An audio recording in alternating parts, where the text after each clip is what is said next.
University of Illinois Extension home webinar series called Fill Your Pantry. We have muted everyone. We're double checking to make sure microphones are muted. So just double check with us and make sure that your microphone is off as well as your camera. And that just helps with distraction and background noise so that our presenter can be heard and enjoyed by everyone. And you're welcome to use the chat box. I've been answering some questions along the way, and we check the chat box as we're going through today's presentation and answer questions, but also at the end, we will spend some time with Diane where we can ask some questions that you have. And remember that after our webinar, everyone will receive an email from us with a survey. We appreciate your honest feedback, and then after you return your survey, we send a follow-up email with the program handouts. So that will be coming.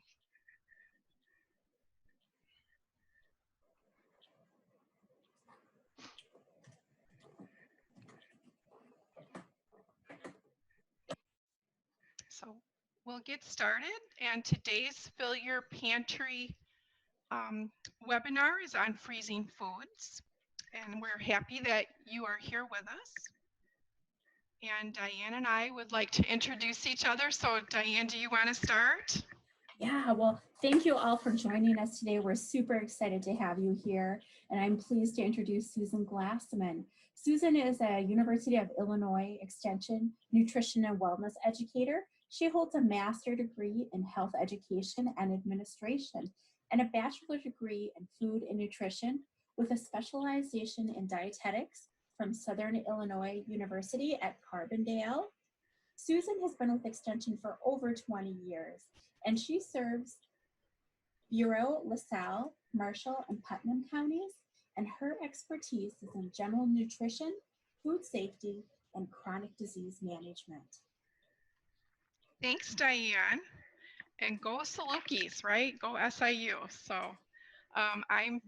it's a pleasure to introduce my colleague, Diane Reinhold, who's also a University of Illinois Extension nutrition and wellness educator. Diane received her Bachelor of Science degree in nutrition and dietetics from North Dakota State University. She then went on to receive a Master of Science degree in nutrition and dietetics and a Master of Public Health degree from St. Louis University, also while receiving her Certificate of University Teaching. Before joining Extension, Diane served as a clinical dietitian where she specialized in medical nutrition therapy for geriatric and critical care populations and diabetes education. She supervised dietetic intern students as well. Diane's special areas of interest include obesity and chronic disease prevention and management, healthful lifestyles, food safety, and food preservation.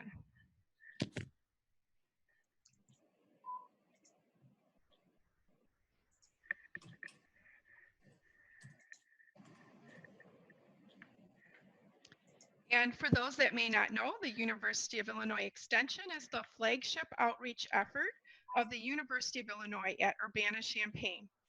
We offer research-based educational programs to residents of Illinois in all 102 counties and far beyond.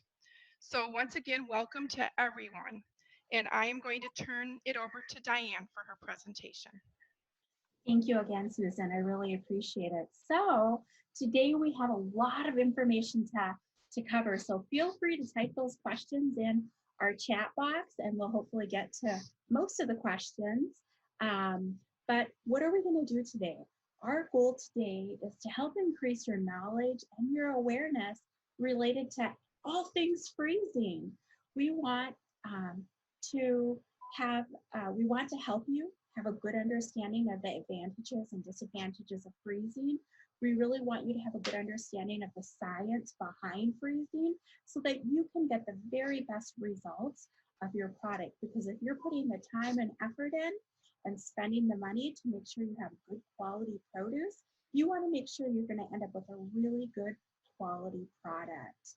And so we really hope that you get a lot out of today's presentation. So freezing is simple, easy, and safe. However, there are a few things that you really need to consider before beginning the freezing process. And so some of those questions you need to ask yourself. Do I have enough time?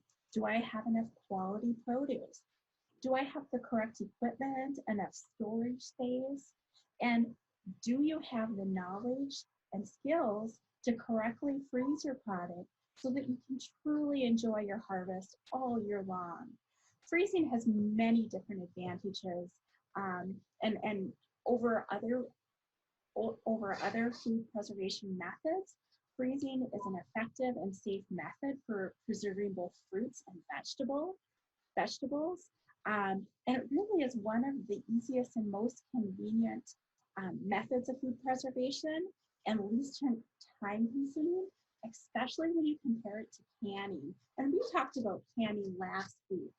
Freezing allows us to be able to keep the natural color, the fresh flavor, to really hone in and preserve the quality nutrients that our food can provide.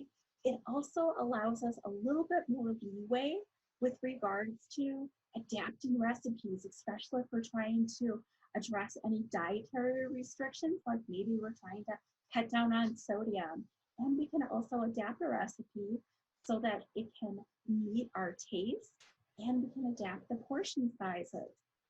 Now, with food preservation, one of the big things we always have to talk about is food safety. Food safety is incredibly important. Believe it or not, 1 in 6 Americans are going to get sick this year with a foodborne related illness. So if you think about your 6 closest friends, or maybe your 6 family members that you like the most, well, unfortunately, 1 out of the 6 of you is going to become ill with a foodborne related illness. The chances are very great. In fact, 80 million Americans become sick each year with a foodborne related illness. Of the 48 million, 128,000 are hospitalized, and 3,000 people, unfortunately, are going to pass away due to a foodborne related illness. And it's so unfortunate because foodborne illnesses are preventable. And a lot of times we think of foodborne related illnesses occurring on a grander scale. However, 70% of foodborne related illnesses actually originate in our homes. And that's because we become lackadaisical with practicing good food handling techniques and making sure that we're washing our hands and cleaning up after ourselves. So if you joined us last week, you saw this diagram, and this diagram is really important because our goal for food preservation is to increase the shelf life of food while keeping it safe. And in order to do that, we have to understand the ideal growing conditions for harmful microorganisms. And these 6 contributing factors not only are important for the harmful microorganisms to grow, but they also are important when it comes to food spoilage. And so we want to manipulate and control each of these to the best of our ability so that we can, again, enjoy our harvest and our hard work all year long. So freezing. What is freezing? Freezing is actually the reduction of the temperature of food, and we're dropping those temperatures down so that those harmful microorganisms, we're going to slow the rate in which they can grow. And we're also going to slow down the activity of enzymes. Freezing doesn't stop enzyme activity, it only slows it down. And so we already talked about some of the advantages of freezing, but with freezing, we also have some challenges. For example, freezing is going to change the texture of our products.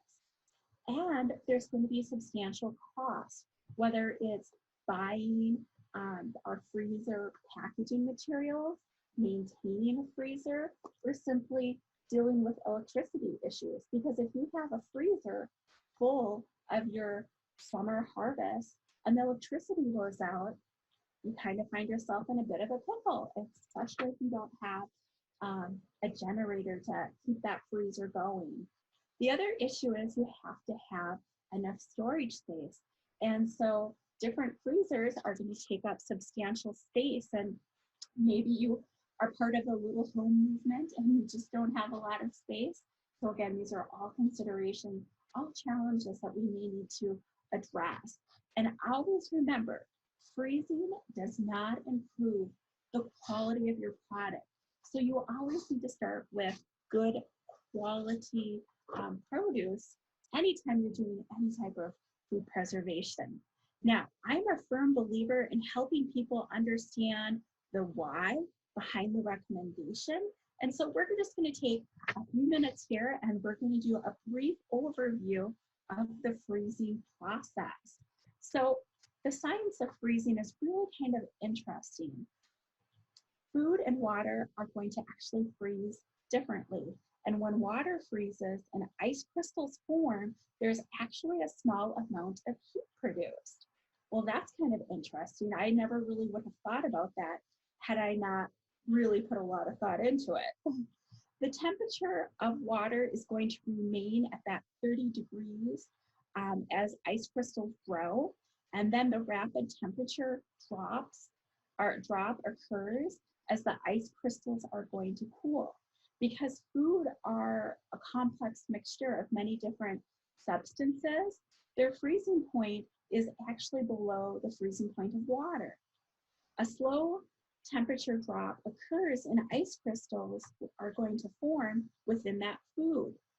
The temperature then drops much more quickly as the crystal cools inside of the food. And then each food is going to freeze differently based on what it consists of. So the amount of water, if there's sugar in it, if we're talking about meat, the muscle tissue, or how much air is actually in the food. So that's kind of a super complicated, long spiel. So if we were to look at it a little bit differently, and I'm a visual person, so I like to have examples. So think of a water bottle. You take a water bottle, you stick it in the freezer, and what ends up happening?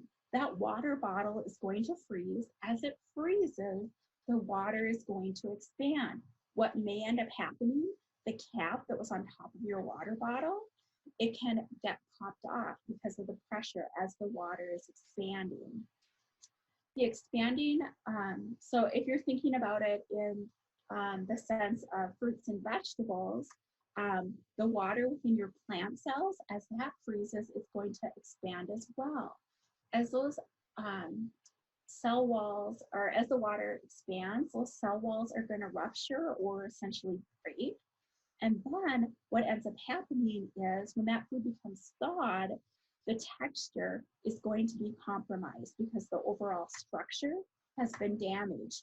And that way that is why we end up with a softer texture. We may end up with water, a lot of extra water. I think about freezing zucchini. So if I freeze my zucchini, if I cube it, blanch it, put it in the freezer, when I go to thaw it, it's going to be much smushy. It's going to be mushy and smushy, and there's going to be a lot of extra water in the bag. And that is because zucchini has a higher water content, and all of that water seeped out from those cell walls when they broke. So the extent of the cell wall rupturing can be controlled by freezing products as quickly as possible. So that's the good thing. And that is going to help us better understand one of the recommendations when it comes to freezing our food. So kind of just to recap how freezing affects our food, it changes the texture. And that is because the cell walls rupture, leading to a softer texture. And it's going to be much more noticeable in foods that have a higher water content compared to foods that have a higher starch content and have less of a water content. So again, I'm a visual person. I thought these balloons were perfect examples of what I want to share with you today. So rapid freezing improves the quality of the food.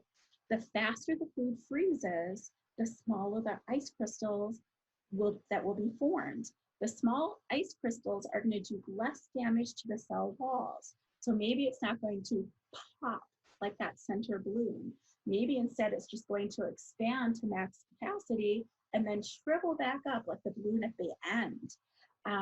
And so again, having that fast freezing process is going to result in smaller crystals, and those smaller crystals are going to do less damage.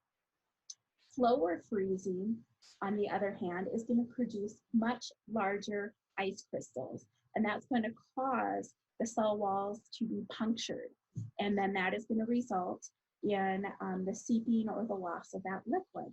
Again, thinking back to my example of freezing zucchini. The other thing I want to point out is that if you have a freeze-thaw cycle occurring, then those ice crystals, maybe they started out small because you froze them really quickly, but if you're opening the freezer door frequently, as soon as that hot air hits the cold air, condensation is going to occur, but also there's going to be a slight temperature drop, and that is going to contribute to the freeze-thaw cycle. So when I say you want things to freeze quickly, what I mean, like a fast freeze, that is going to occur at approximately 13 degrees or less. A slower freeze is going to occur at a negative 11 degrees or above. Now, again, that's only a difference of 2 degrees, but that just goes to show there doesn't have to be a significant temperature fluctuation to impact the quality of product when you are then freezing. All right, so another thing that affects the quality of our food when we're freezing is temperature fluctuations. I shared with you just the difference of the 2 degrees, you know, how that can make a difference. But that freeze-thaw cycle, again, can be impacted by the temperature fluctuations, but also, and I have ice cream here because, again, anyone that attends my programs knows that I love to figure out a way that I can incorporate ice cream into my presentations. This is a good example, but maybe I should put up cream-style corn. That's something I grew up that my mom would freeze a lot. And because of the fat content, the crystals can be impacted by that as well. All right, so freezer burn. Freezer burn is another challenge that foods are faced with during the freezing process. And so freezer burn is the evaporation that occurs during the freeze-thaw cycle, and that results in dehydration of your product. Who knew? Again, foods produced, our products can become dehydrated. It's really a lot more complex than we really realize, and that's why we have the recommendations that we do, because there is a lot of science behind food preservation, and we want you to have the best quality product so that you can enjoy the items that you're freezing because it's a lot of work. So again, please try your best to follow the recommendations. So again, freezer burn, it's due to the dehydration of your product, and we use the term freezer burn, and we can see it visually because a lot of times it's going to look dry. It may have a grayish brown spots on the surface of your food, and it's going to be a lot more noticeable in meats because they are frequently inadequately wrapped. And even though our focus today for food preservation is on fruits and vegetables, freezing your harvest, perhaps you are freezing your own meats. Maybe you ordered a half a beef from the local market, or maybe you're just purchasing the larger packages of meat and then resizing them into smaller containers. So just be really mindful that you know, freezer burn does occur, and meat products can be susceptible to that. Now, also, I want you to know freezer burn is not unsafe. It simply leads to a less desirable flavor and texture issues. And I was that college student who pulled some stuff out of the freezer and said, I don't know what this is, but I'm really hungry and I can't go to the store, so let me figure it out. And I ate it and I lived, but it was really just for nourishment, not necessarily because it tasted very good. And I'm sure perhaps maybe others can relate to that. All right. Another challenge that we face with freezing is understanding enzyme activity. Enzymes are large protein molecules that are found in animals, fruits, and vegetables, and they promote chemical reactions before and after harvest, such as ripening, the ripening process. The activity of enzymes is going to be very specific to the actual type of enzyme, and it's going to be dependent on both pH and temperature. Again, thinking back to those 6 factors that we're working to contribute or to manipulate to help control the rate at which food spoils. So enzyme activity helps to speed up the deterioration or the breakdown of food, and therefore it can lead to a lesser quality product. And it can really have an effect on the loss of nutrients, specifically in fruits, the vitamin C, and it can impact and change the color, texture, and flavor of foods. And again, remember, freezing simply slows down enzyme activity. It does not stop it. And I will tell you how we stop that activity later in a few more slides. The other thing I want to point out about food preservation in general is that you cannot compare the items that you are making with home food preservation to that of which you can find in the grocery store from a food manufacturer. You can't really compare them. You're not comparing apples to apples. Food manufacturers, they have a lot of tricks of the trade. They're able to add special ingredients. They can add thickeners that are going to impact the viscosity, the density, and other properties within the food that you're preserving. However, you could get a home glass freezer. Food manufacturers often use that when they're freezing. The only thing is they're super expensive. But a glass freezer can freeze or chill your food very, very quickly by dropping the temperature extremely low, by using that circulating air at a very rapid speed. And what ends up happening during that process, we create extremely teeny tiny little ice crystals. And we already talked about ice crystals, and we know that the smaller the ice crystal, the better the product, and that's why we encourage people to freeze their food as quickly as possible. Also, when you freeze the food as quickly as possible, you're also going to be preventing moisture loss. All right, so when you're freezing, it's going to be important that you'll have all of the important equipment that you need. Having the right equipment makes your job that much easier. Here's just a quick and easy checklist for freezing, making sure that you have a large blanching kettle.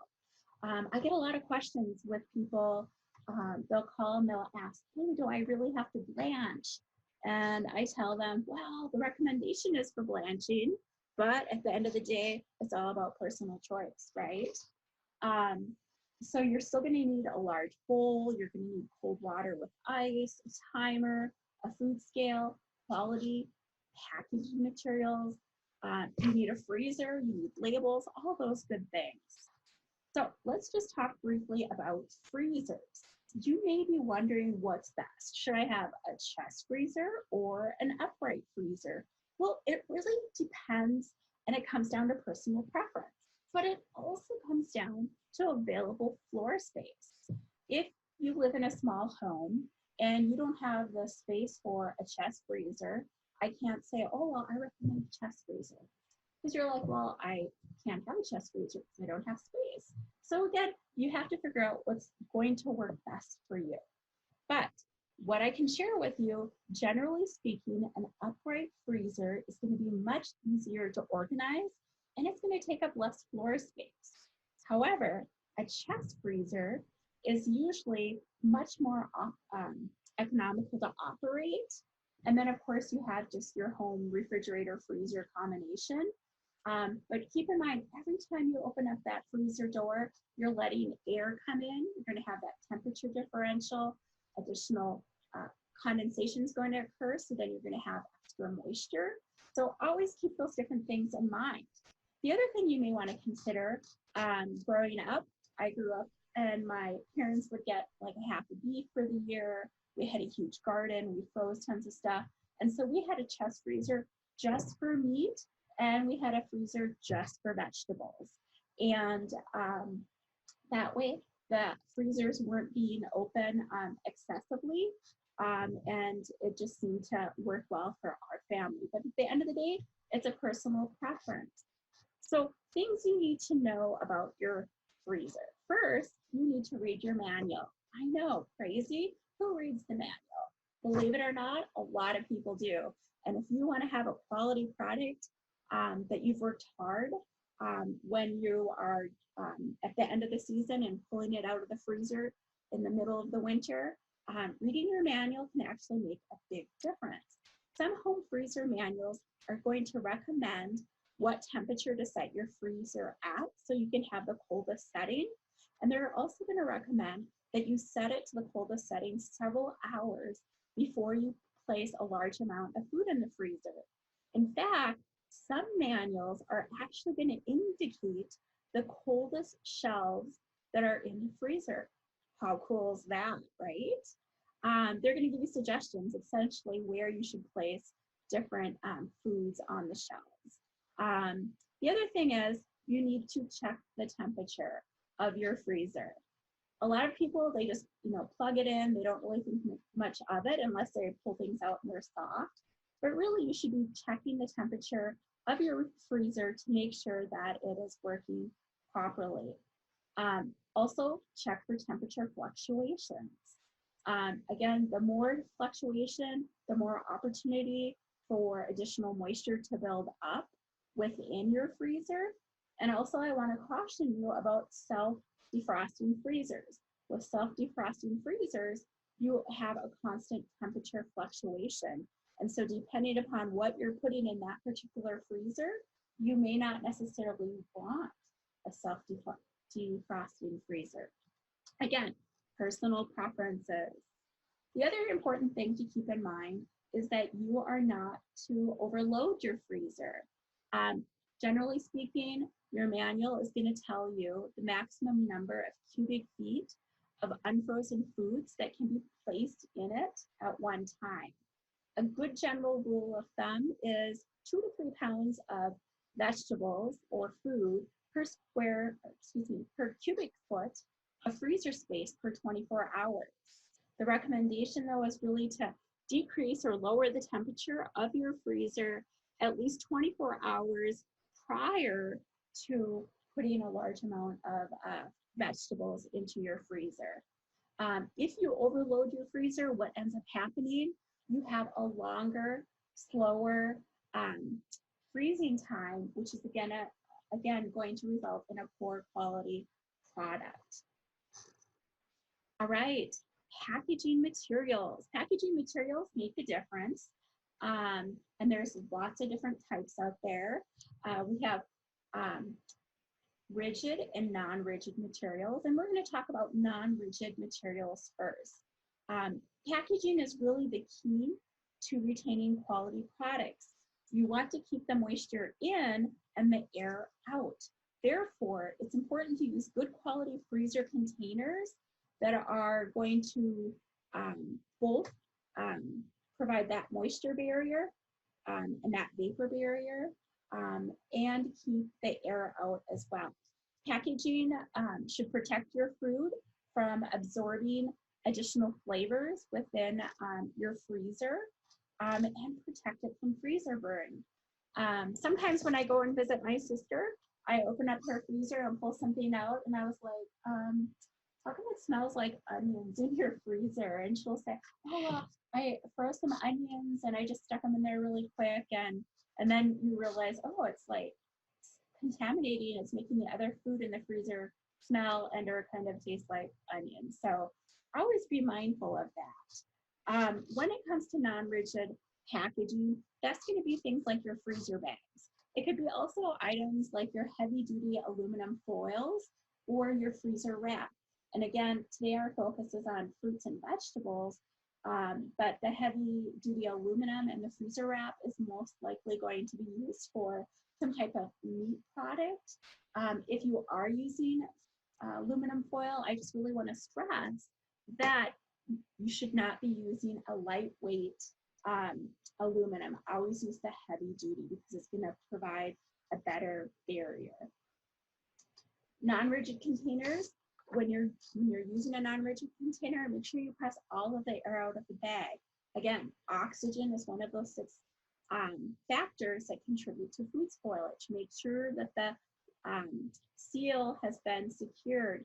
A lot of times if you spill on there, you want to take a clean cloth, maybe a single-use paper towel, and wipe that edge off. So it's going to have a good seal. And of course, label, label, label, because 6 months down the road, if there's been a lot of freezer damage that's occurred to your food, you may be wondering, is this strawberries or is this tomatoes? And you really don't want to make that mistake. The other question that I get from a lot of consumers is vacuuming packaging. People want to know, should I go ahead and spend the money to go ahead and buy a vacuum packaging system? And I always say, like, okay, well, why do you want to get a vacuum packaging system? Is it because it's cool? Is it because, you know, it's just a new gadget?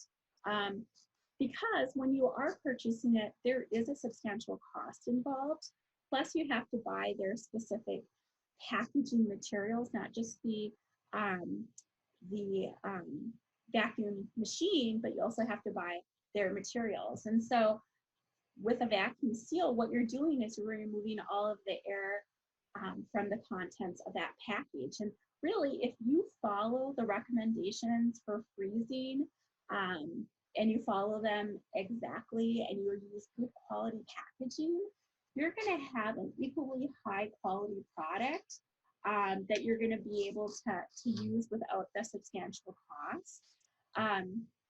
The other thing I want to caution you about when it comes to vacuum packaging, don't be lulled into a false sense of security because you still have to practice safe food handling practices when you are working with that vacuum sealed product. So, for example, if it's something that is intended to be refrigerated, you're not going to want to leave it out longer than 2 hours, especially if the temperature is 40 degrees or above.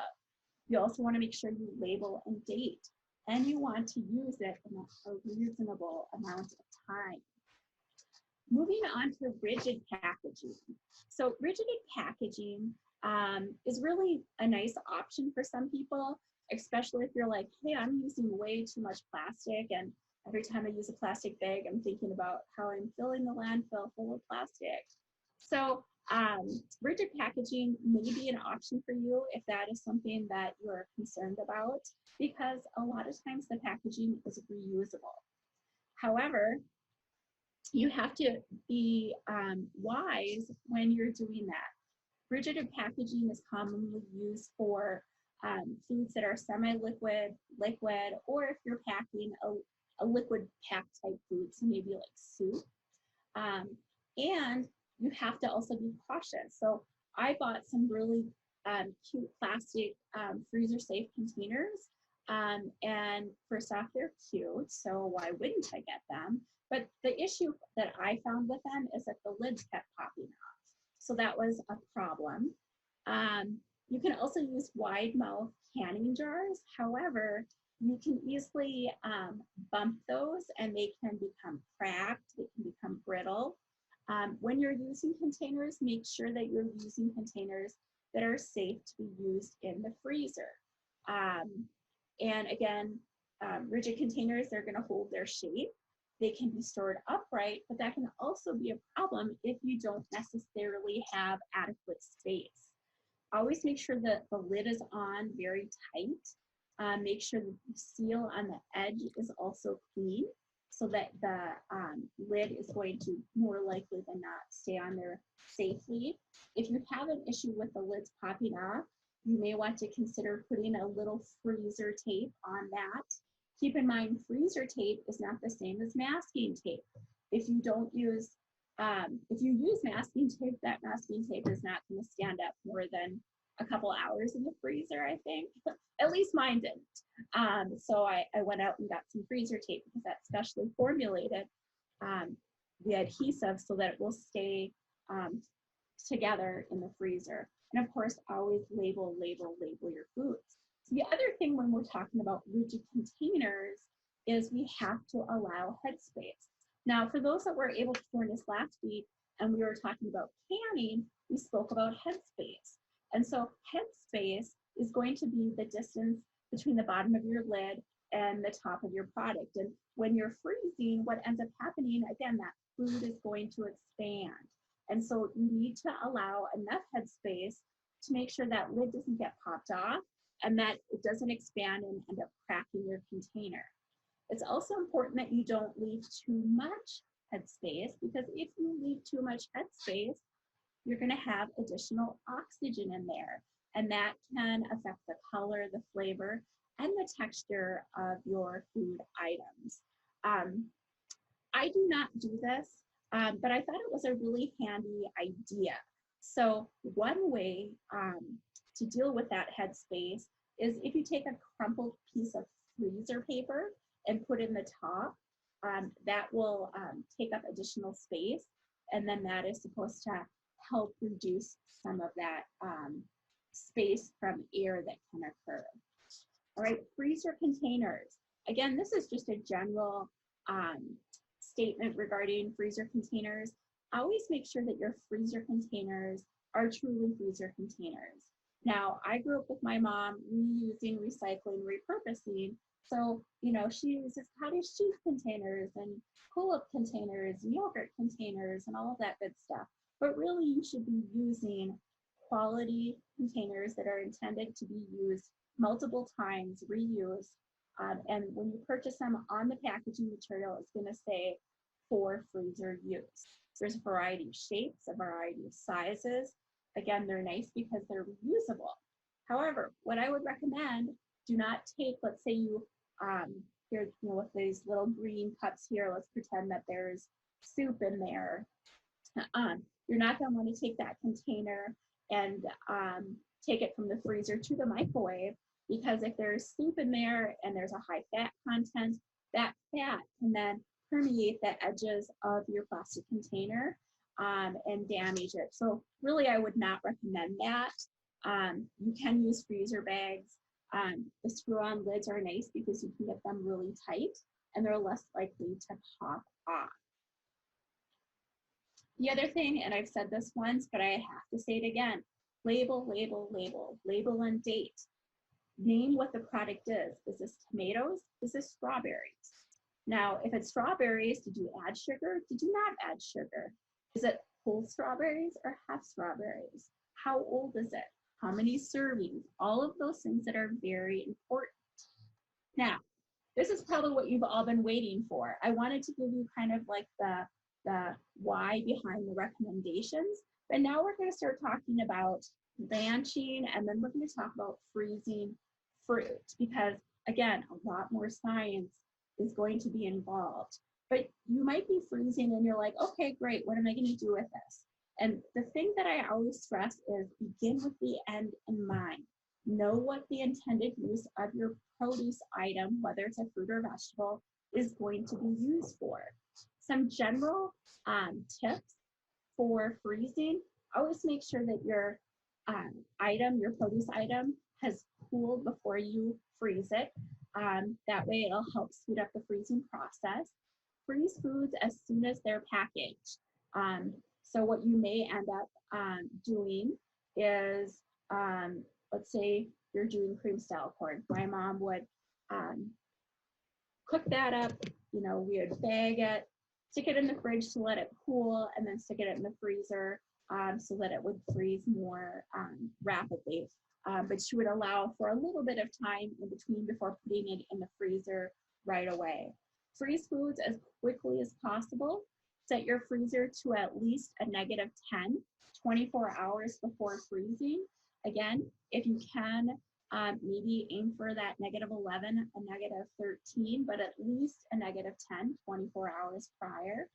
And then pack your freezer items in the serving sizes and specify that.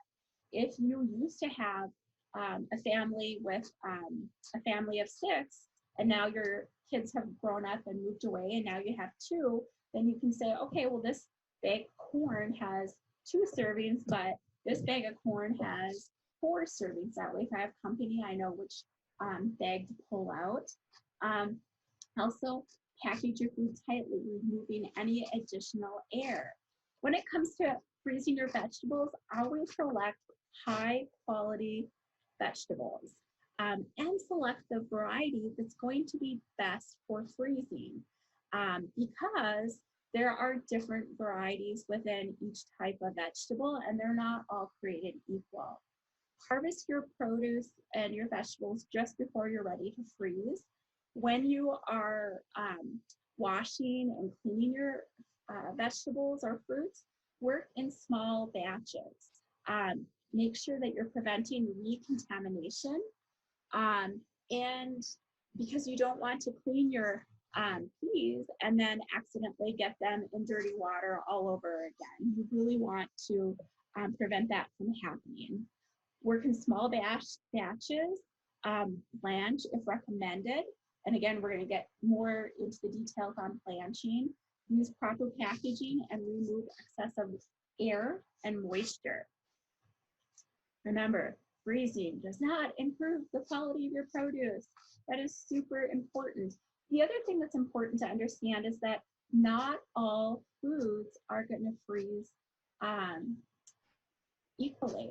There are certain foods that are just not going to result in a good quality product. So foods that have really high water content, like celery, your greens, like your lettuce or spinach, potatoes, peppers and onions or Irish potatoes. There are certain foods that just simply aren't going to freeze well. Now, talking more specifically about freezing vegetables, we've already kind of covered that. Now we're going to talk about blanching.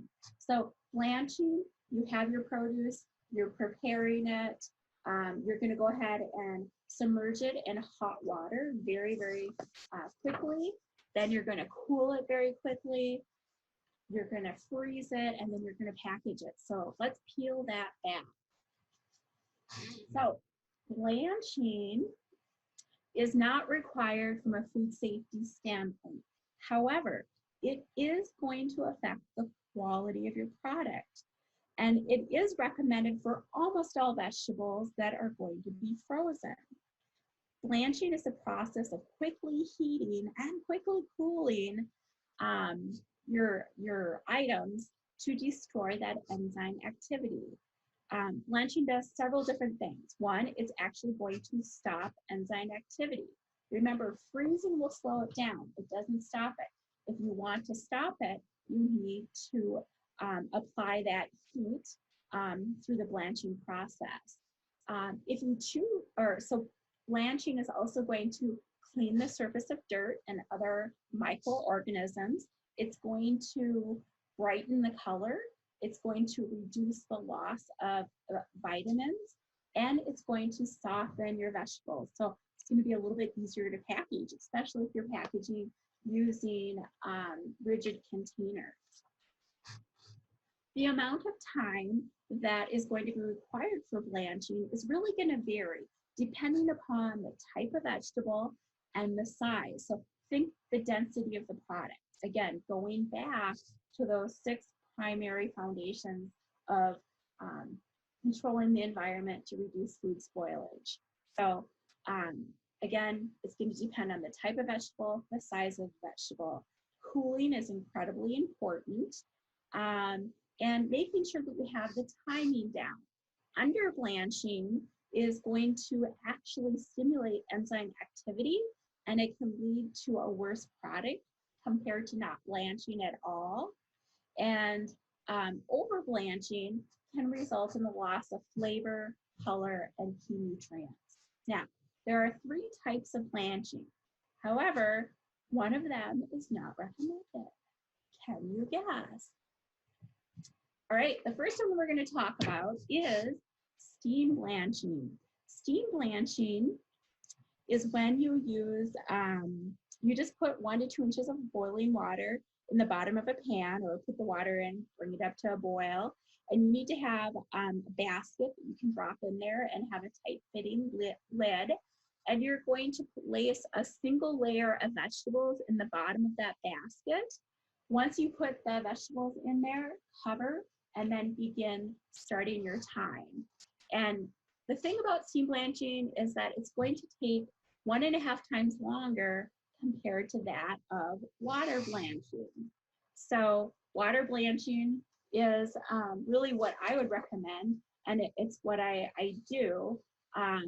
Although I always feel like it's a 3-ring circus when I'm trying to blanch, or blanching, not trying to, I am. Because to me, it takes a lot of coordination. And I think that as time goes on, you just get better and better at it. But I think that you really have to be well organized and have everything set up ahead of time. And you also have to have the right equipment, kind of going back to that equipment checklist. So water blanching, you're going to use about 1 gallon of water per 1 pound of vegetables. And it's recommended that you're working in small batches. And so the other thing you have to keep in mind is that you're going to have to keep adding water, because as you're blanching, water is going to be evaporating off. So you have to continually be adding additional water. The other thing that you need to be doing is when you are blanching, you can use a blanching pot where you have a basket. You can put that in. I don't have a blanching pot, so I just kind of dump it in and then fish them out, like the pictures here. Yeah, I just use a slotted spoon. But when you place your vegetables in your basket and lower it, it should return to a vigorous boil within 1 minute. If it doesn't return to that vigorous boil within 1 minute, that is an indication that you're putting too much produce, too much volume into your water. Then you're going to, once it returns to that boil, put the cover on, and then begin, or when it returns to that boil is when you're going to begin timing. Microwave blanching. So for those that guessed, microwave blanching wasn't recommended, you were correct. Yay, right? So microwave blanching may not be as effective, since research shows that some of the enzymes may not be inactivated. And so keep in mind, there's hot and cold spots within a microwave. And so we really can't regulate it as closely as we would if we were steam blanching or water blanching. And if we're not inactivating those enzymes, that can lead to an off flavor. It can lead to loss of color and texture. Plus, it's not going to save time or energy. Now, again, we're all about free choice, personal choice. So if you are going to do it, if it's done, make sure that you follow the specified recommendations for your microwave. Make sure you're working in small quantities, and make sure that you're changing the water that you're using to actually blanch your produce in. All right, rapid cooling. This is super, super important when you're blanching, whether you're blanching with water, steam, or the microwave. As soon as blanching is complete, the vegetables need to be cooled quickly as possible to stop the cooking process. And to do that, what you're going to do is go ahead and submerge the vegetables. Excuse me. Submerge the vegetables into a mixture of cold water, a lot of times ice and water mixture, so we can stop that cooking process. And when we say cold water, specifically we mean a temperature of 60 degrees or below.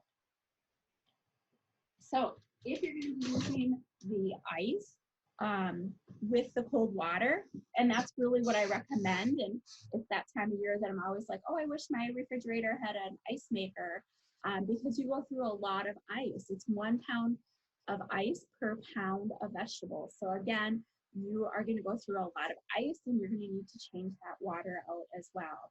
When you're done cooling, make sure that you drain the vegetables, and you make sure that there is no excessive amount of moisture, because if you have additional moisture, it's going to lead to a decreased quality of product.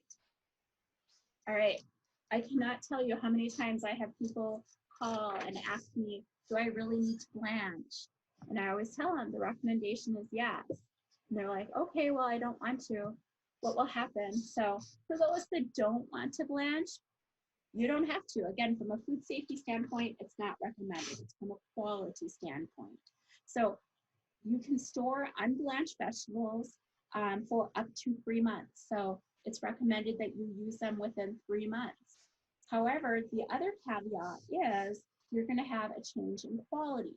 Perhaps you chose not to blanch your vegetables. You can have the color be either a faded or a dull color.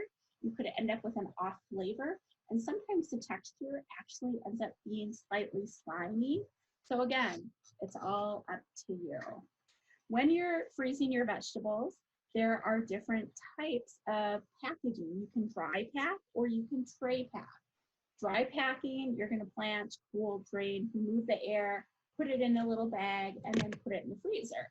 If you're tray packing, you're going to spread everything out on a single layer on a shallow pan, stick it in the freezer so it can lay flat, allow it to freeze. Again, it's going to depend on the density of the product. What are you freezing? How cold is your freezer? What else is in there? How many times are you opening the door?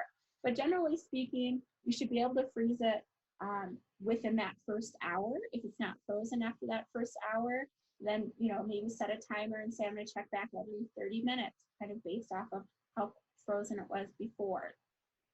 Once it has been frozen, you can take it off that tray and then put it into a bag, of course, label, date, all that good stuff, and it's going to be loose. And when you tray pack, it's going to prevent foods from clumping. All right, now we're going to talk about freezing fruit.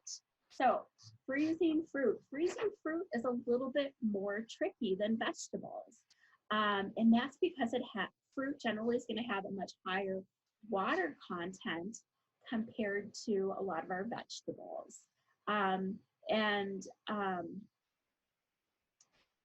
So how you freeze your fruit is really, really going to make a difference. You want to select high quality fruit, and you want to make sure that you have optimal maturity and freshness.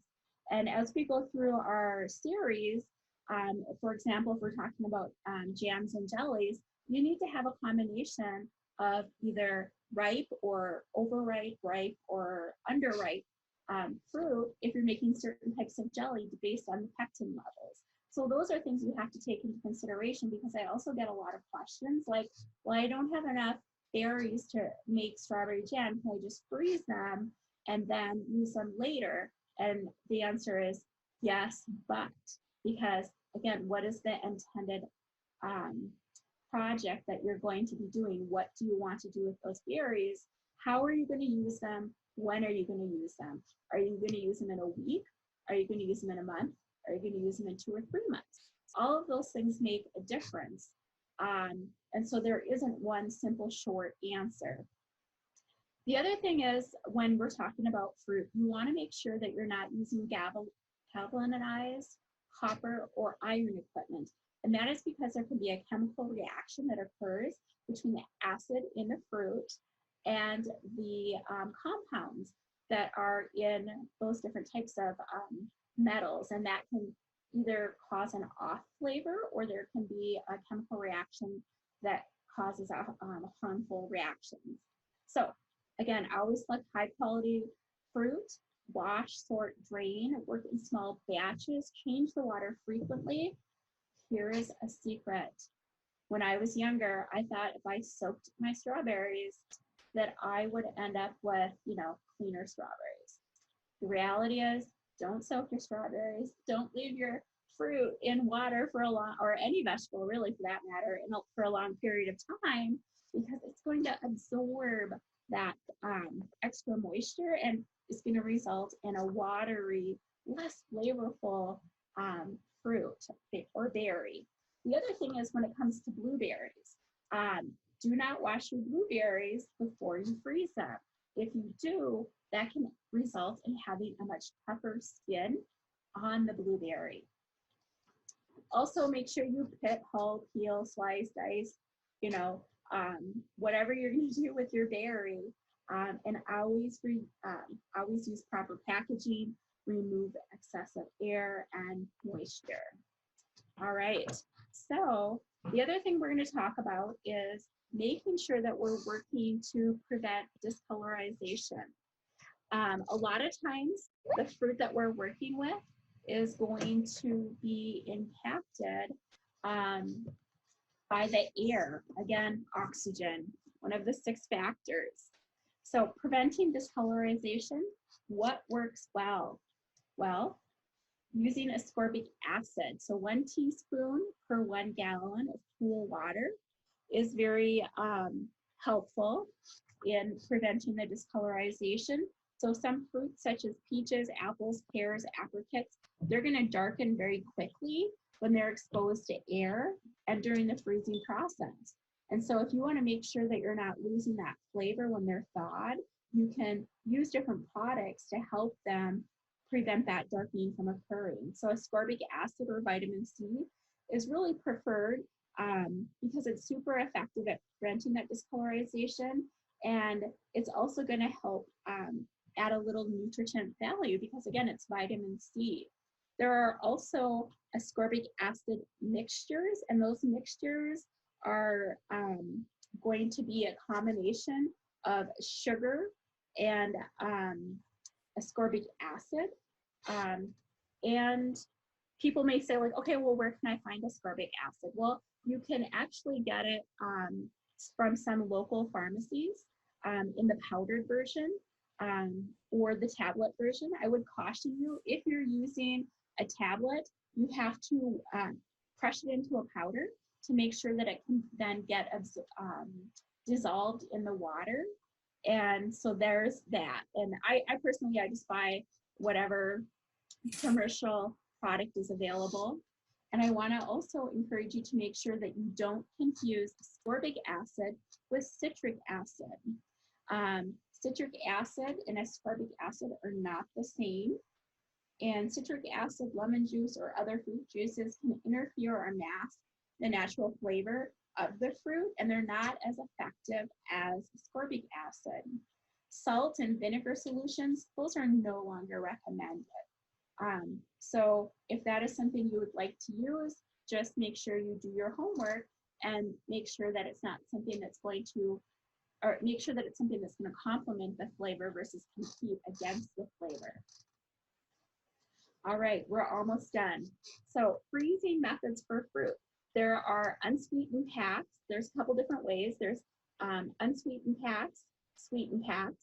There's the dry sugar or unsweetened. And then there's the fruit Pectin syrup. So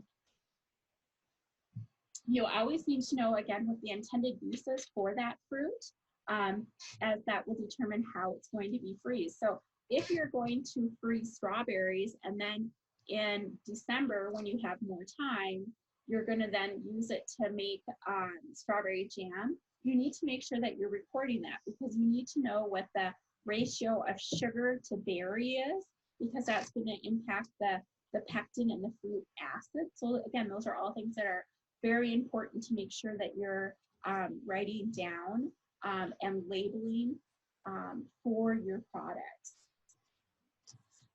Fruits that are packed in syrup are generally best for uncooked desserts. Those packed in dry sugar or unsweetened are best for cooking purposes because they're going to have less liquid in the product. If they're packed in syrup or sugar, that's going to help retain the color, the taste, and the texture. But sugar isn't necessary from a food safety standpoint. So again, you really need to know what you're going to be using that particular product for. The portion of sugar to water depends upon the sweetness of the fruit that's going to be frozen. A 40% syrup is generally recommended for most fruits. Lighter syrups are desirable for mild flavored fruits to prevent the masking of the flavors, compared to heavier flavors may be needed for your more sour fruits. So if you have sour cherries versus sweet cherries. Making a syrup pack is really easy. You can use lukewarm water, dissolve the sugar in it, stir it until that sugar is dissolved. Stick it in the fridge for a little bit so it can chill, and then go ahead and cover the fruit. And fruits should be covered with 1/2 to 2/3 cup per pint is the recommendation. The process for sugar packs, again, this is a different process versus a syrup pack. The sugar pack, what you're going to do is you're going to, let's say you have sliced strawberries. You're going to do a layer of strawberries, sprinkle a layer of sugar, and then continue to layer. You're going to mix very gently until the sugar dissolves. You're going to let it stand for 15 minutes. And what's going to end up happening, that sugar is going to pull some of the liquid out. And that should create a significant amount of syrup to cover what your fruit is. And this is going to work really good for strawberries, peaches, figs, seeded grapes, plums, and cherries. And if you have some smaller whole fruits, you can simply just coat them with sugar and then go ahead and freeze. Our unsweetened packs are typically considered our dry packs, and those are going to be good for whole fruits, such as our berries, that don't need to have sugar added, that's still going to result in a really good quality product. It's really simple. All you need to do is you can either tray pack it, or you can just go ahead and pack it into a container and freeze. Our unsweetened packs for fruit, we have a couple different options. Unsweetened packs generally yield a product that doesn't have as plump of a texture or good of a color compared to that of those that are packed with sugar. However, some of the fruits, such as raspberries, blueberries, currants, cranberries, rhubarb, and figs, you're going to get a good quality product without the addition of that sugar. So you don't even really need to worry about it. If you're going to pack with purees or juices, you're going to want to make sure that you're adding that ascorbic acid for those fruits and purees that have a lighter color to them.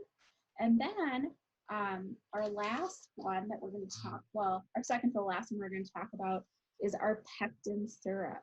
So the pectin syrup is going to be really good for strawberries and peaches. And it's really simple. Just follow the instructions on the packaging. Generally, it's going to be 1 package of pectin powder to 1 cup of water.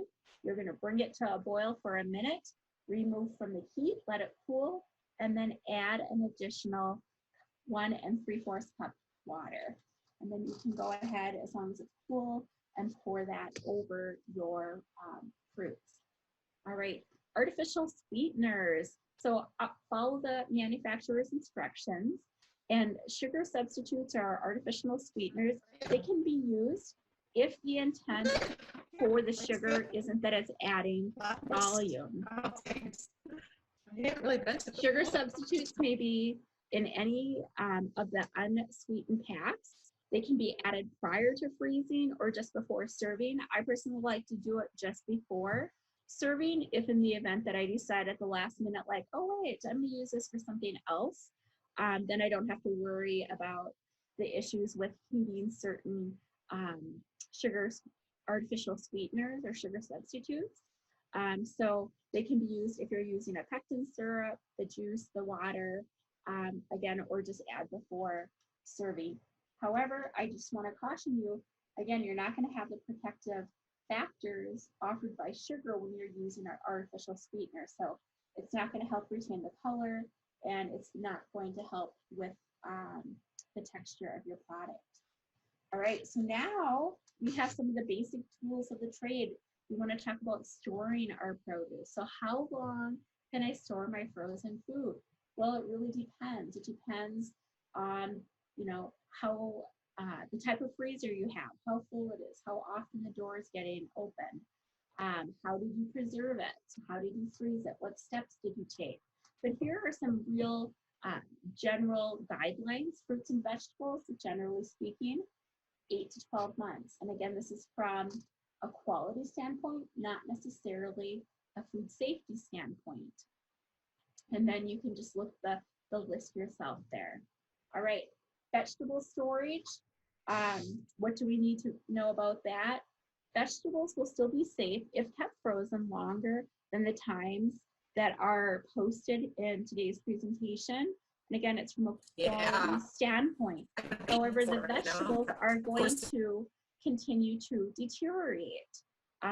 Recommended storage times for frozen foods are really for the best quality of your product. And so you have an idea here. And so again, looking, if your freezer is only at 30 degrees, it's not going to stay as good from a quality standpoint. So making sure that you're looking at the temperature of your freezer and making sure that it's where it should be.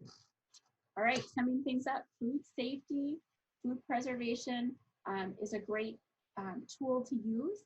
And there may be more startup costs. Always practice food safety and stay up to date on your resources. And here's a listing of our resources. One thing I want to point out at the University of Illinois Extension, we have Mary Liz Wright.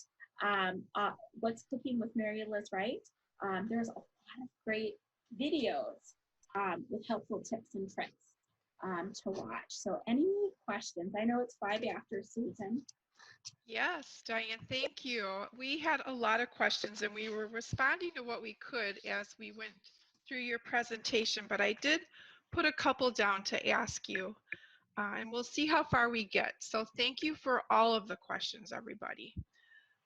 First, Diane, when you were talking about fast freeze versus slow freeze, would you quickly repeat that for us?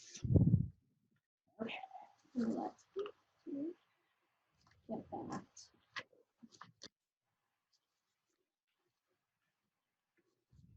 So I guess just repeat all of that information, or with regards to the 11, negative 11 versus negative 13. Yes, that information, the temperature information was part of the question. Thank you.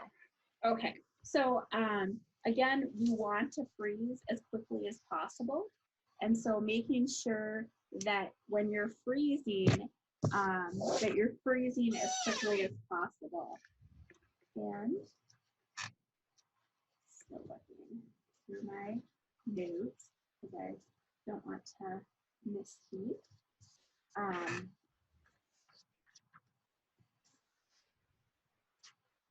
So rapid freezing improves the quality of food.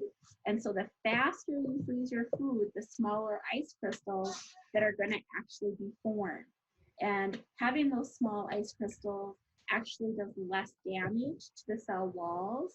And so having those small ice crystals are going to result in a better quality product. And so this is especially noticeable if you have a freeze-off cycle that is occurring, and fast freezing occurs at a negative 13 degrees or less, and slow freezing occurs at negative 11 degrees or above.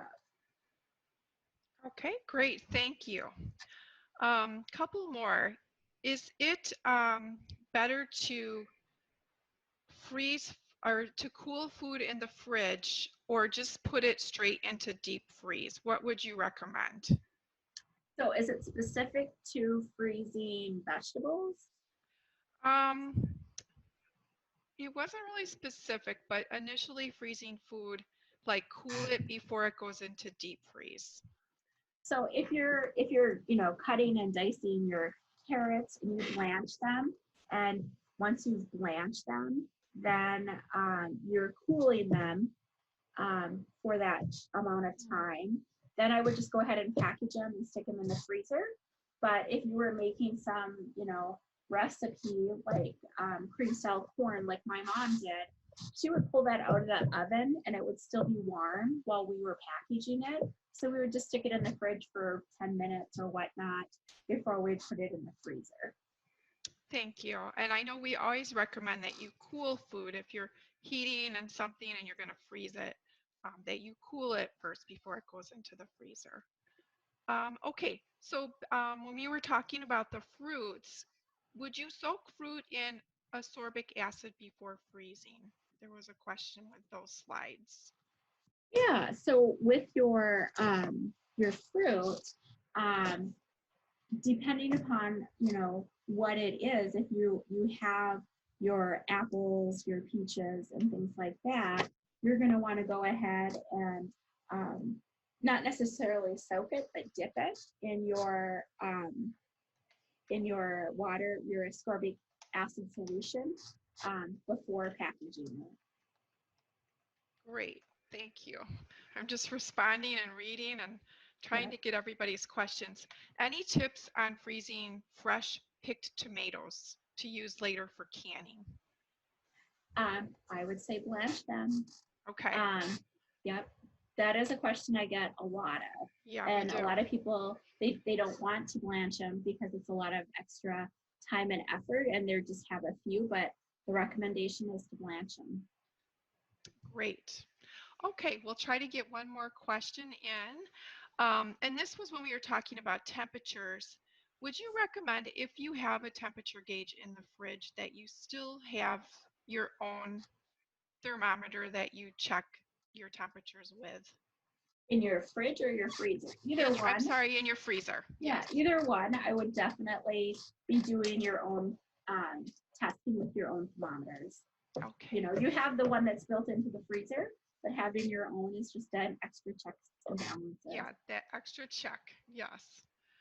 Okay. We have one more question. Can you put ascorbic acid in a water bath?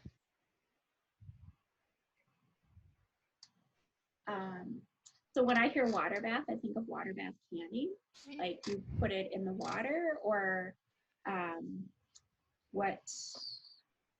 I guess I don't understand the question. Yeah, we'll have to maybe get some more information on that one. That was one of our last ones listed here.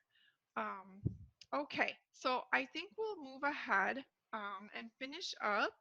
So thank you everybody for listing your questions. We really appreciate that interaction. And thank you, Diane, for all that information. We want to remind you that next week, next Wednesday, June 17th, we're going to be talking about fermenting foods at home. And we're really excited to offer this as part of Fill Your Pantry, our home webinar series. And so you can register for that. And then also on our next slide, we want to remind you that you can sign up for our texting program. And with that, you can sign up at go.illinois.edu/wellness-tips. And you will get information as you go through, but no more than 2 texts per week. And we don't share the number, and you can stop anytime. And then we want to thank you for attending. We did list some additional resources on this slide. I think we shared the What's Cooking with Mary Liz Wright link in the chat box. But if you go into YouTube and just search What's Cooking with Mary Liz, it will pop up for those University of Illinois Extension videos. And there's a lot of information in there on canning and freezing for you to look at. We also have our Around the Table Facebook page.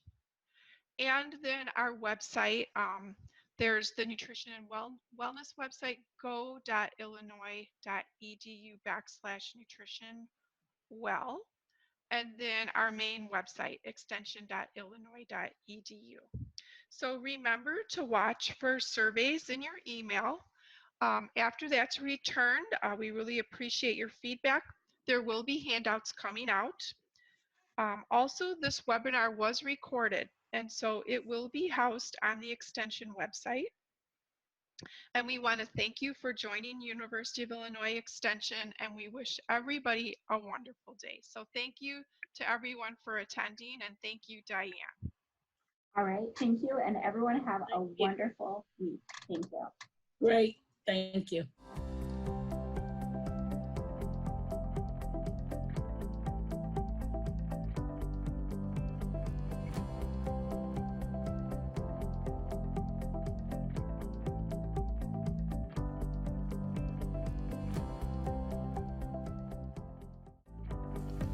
Thank you for tuning into CUI's TV. We hope you enjoyed the show. This video can be accessed anytime on youtube.com. In the YouTube search bar, type in UPTV6 and look for their microphone logo. We hope you will join us again next week for more local, engaging content designed specifically for Champaign County older adults. Take care and stay safe.